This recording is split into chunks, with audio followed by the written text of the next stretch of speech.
কামিকা একাদশী ব্রত তিথিতে মাহাত্ম্যকথা শ্রবণ করুন। শ্রাবণ কৃষ্ণপক্ষিয়া কামিকা একাদশীর কথা ব্রহ্মবৈবর্ত পুরাণে যুধিষ্ঠির শ্রীকৃষ্ণ সংবাদে বলা হয়েছে। যুধিষ্ঠির মহারাজ শ্রীকৃষ্ণকে বললেন, হে গোবিন্দ, হে বাসুদেব, শ্রাবণ মাসের কৃষ্ণপক্ষের একাদশীর নাম এবং মাহাত্ম্য সবিস্তারে আমার কাছে বর্ণনা করুন। তা শুনতে আমি অত্যন্তই কৌতূহলী।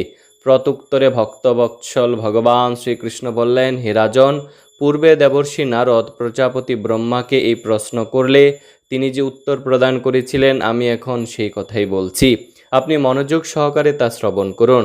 এক সময় ব্রহ্মার কাছে ভক্তশ্রেষ্ঠ নারদ জিজ্ঞাসা করলেন, হে ভগবান, শ্রাবণ মাসের কৃষ্ণপক্ষিয়া একাদশীর নাম কি, এর আরাধ্য দেবতাকে, সেই ব্রতের বিধি বা কী রকম, এবং এই একাদশী ব্রতের ফলে কি পুণ্য লাভ হয়, তা সবিশেষ জানতে ইচ্ছা করি। আপনি কৃপা করে আমাকে তা জানালে আমার জীবন ধন্য হবে। শ্রী নারদের কথা শুনে ব্রহ্ম অত্যন্ত সন্তুষ্ট হলেন। তিনি বললেন, হে বৎস, জগৎজীবের মঙ্গলের জন্য আমি তোমার প্রশ্নের যথাযথ উত্তর দিচ্ছি, তুমি তা শ্রবণ করো। শ্রাবণ মাসের কৃষ্ণপক্ষিয়া একাদশী কামিকা নামে জগতে প্রসিদ্ধা। এই একাদশীর মাহাত্ম্য শ্রবণে বাজপেয় যজ্ঞের ফল লাভ হয়। ভগবান শ্রীহরির পূজা অর্চনা অপরিমিত পূর্ণ ফল প্রদান করে। গঙ্গা, গোদাবরী, কাশী, নৈমিষারণ্য, পুষ্কর ইত্যাদি তীর্থ দর্শনের সমস্ত ফল একমাত্র কৃষ্ণ পূজার মাধ্যমে কোটিগুণ লাভ করা যায়।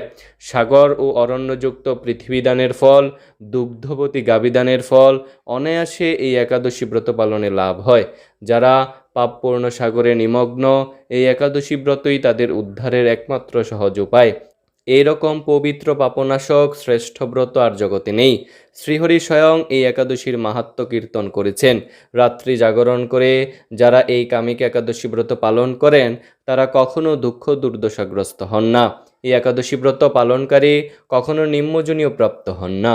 কেশবপ্রিয়া তুলসীপত্রে যিনি শ্রীহরির পূজা করেন, পদ্মপাতায় জলের মতো তিনি পাপে নির্লিপ্ত থাকেন। তুলসীপত্র দিয়ে বিষ্ণু পূজায় ভগবান যেমন সন্তুষ্ট হন, মণিমুক্তাদি মূল্যবান রত্নের মাধ্যমেও তেমন প্রীত হন না।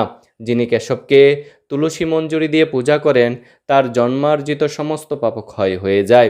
এই প্রসঙ্গে ব্রহ্মা বললেন, হে নারদ, যিনি তুলসীকে প্রত্যহ দর্শন করেন, তার সকল পাপরাশি বিদূরিত হয়ে যায়। যিনি তাকে স্পর্শ করেন, তার পাপমলিন দেহ পবিত্র হয়। তাকে প্রণাম করলে সমস্ত রোগ দূর হয়। তাকে জল সিঞ্চন করলে যম তার কাছে আসতে ভয় পান। শ্রীহরিচরণে তুলসী অর্পিত হলে ভগবত ভক্তি লাভ হয়। তাই হে কৃষ্ণ ভক্তি প্রদায়িনী, তোমায় প্রণাম করি। যে ব্যক্তি হরিবাসরে ভগবানের সামনে দীপদান করেন, চিত্রগুপ্তও তার পুণ্যের সংখ্যা হিসাব করতে পারে না। তার পিতৃপুরুষেরাও পরম তৃপ্তি লাভ করেন।